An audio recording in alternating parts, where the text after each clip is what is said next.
Good afternoon everyone, welcome back to another very chill Sunday vlog, although I'm filming this on Friday but it's going up on Sunday, so we're calling it a Sunday vlog.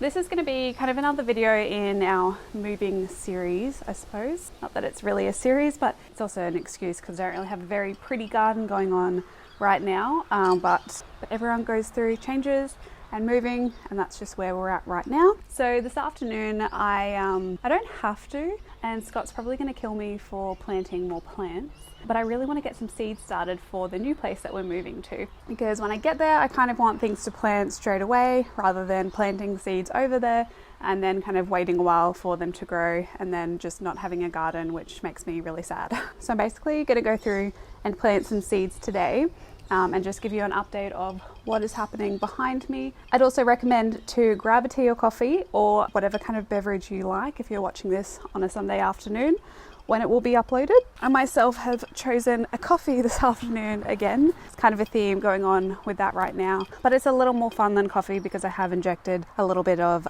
chocolate liqueur in there. So it makes it a kind of fun Friday drink that also gives me energy. So it's all a win-win situation. I will have to find somewhere to put this beverage down while I show you a few things.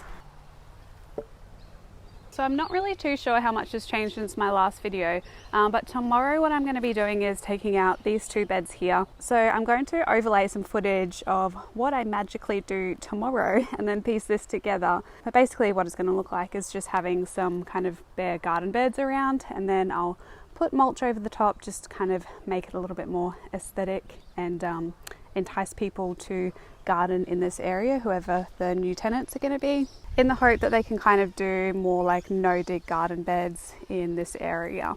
So you're getting real-time Robyn actually doing the job now, but I wanted to show you just what this bed looks like, because this is the bed that I did a hugelkultur method in, and you can see down at the bottom all of this kind of fluffy greyish stuff. This is actually the wood that is broken down, and this was acting as that bottom base layer which helped to soak up all of the water in the bed. So you can still see some sticks around here, obviously a bit of palm frond, but it is really starting to break down. And all of this rotting wood, you can see like how spongy it is. This is why hugelkultur methods are so cool, because basically as the wood rots down, it just ends up acting like a sponge for water, and you've got that water reservoir below the plants so that when they need to access more water, they can send their roots down below, and that's where they can source some moisture from. So this grey material here just used to be wood, and it's had different microbes and mycelium break it down to form this kind of spongy material that then eventually turns into soil as well. I can still see some charcoal around, but overall a lot of this is about a year old and it's broken down really nicely. So if I would have kept this longer, it just would have kept on getting better and better.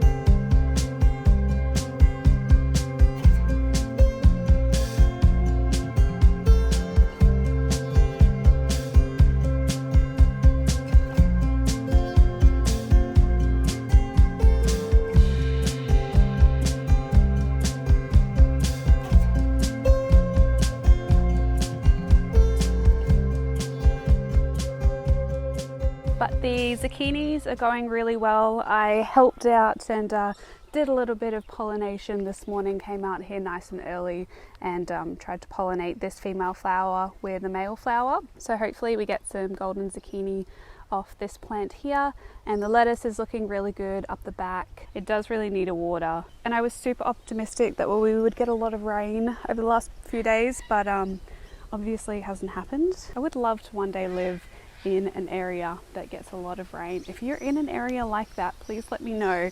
Is it worth it? Because I really can't think of anything better right now. So the garden beds are really just the next job that I have to do. I also kind of wanted to give like a sneak peek of what the new place is going to be looking like.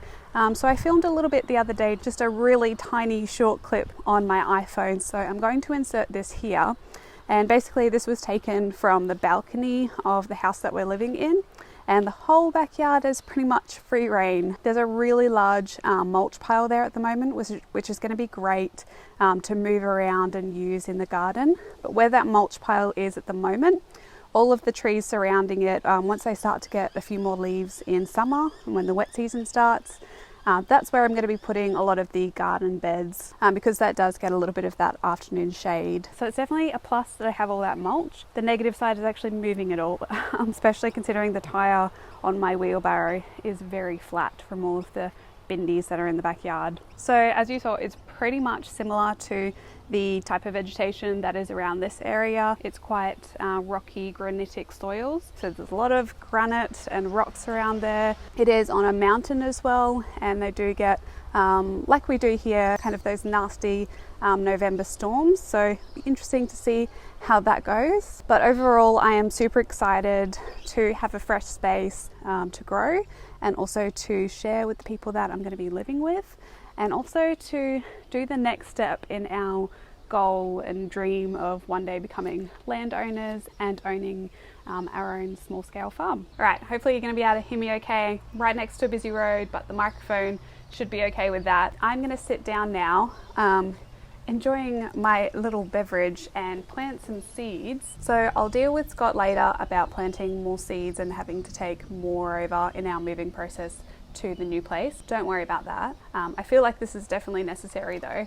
And I've got a little tray here that I'm going to fill these little pots with some potting mix. This potting mix is quite good as it's got some sand already in it. So it's going to have really good drainage for planting seeds. And I thought I would kind of carry on the conversation of our dream basically, and why we're moving to this place despite having a beautiful backyard here that we have really enjoyed, and I've learned how to do so much in terms of gardening and learning about homesteading, which to be honest I never really knew a lot about before I started watching YouTube and watching all of you out there and your amazing channels. So it's been really awesome to live here and learn all of that. But I'm going to be completely real, and basically it's not where we want to be. Right now this is a rental property. We don't own this property, and Scott and I's dream is obviously to be homeowners, like a lot of people's dream also is. And to do that we need to save a lot of money to buy a property and buy a piece of land. It doesn't have to have the house on it already, but we're really focused on finding a piece of land that we can both regenerate and also start a small scale farm on. So the real reason why we're moving to this new place is actually to live with family members, to have a few years or a year of saving money to get to that goal, which I think is really important for a lot of like people my age to talk about, that buying a property and a house, particularly in some of the areas and kind of metro areas around Brisbane, is super ridiculous because prices are so high, and it's something you really need to work for and consciously save money. And when you're paying rent every week while that rent could kind of go to another property, it's really hard to save money, and I applaud anyone who is currently doing that right now. So that's pretty much the reason why we're moving, is to save money, and I know we're in a very privileged position to do that. But I just wanted to give a little bit of context about why we're moving and the reasons behind that, because I feel like there's a little bit of taboo about moving back in with family, particularly around my age when, you know, a lot of people are trying to start a family and things like that. We want to first start a farm. So that's kind of the steps that we're taking to do that. And I'm really excited to have another year of learning and talking to family members and teaching people about gardening before we kind of do the real deal and purchase our forever home. So what I'm planting today, I'm planting some sweet corn.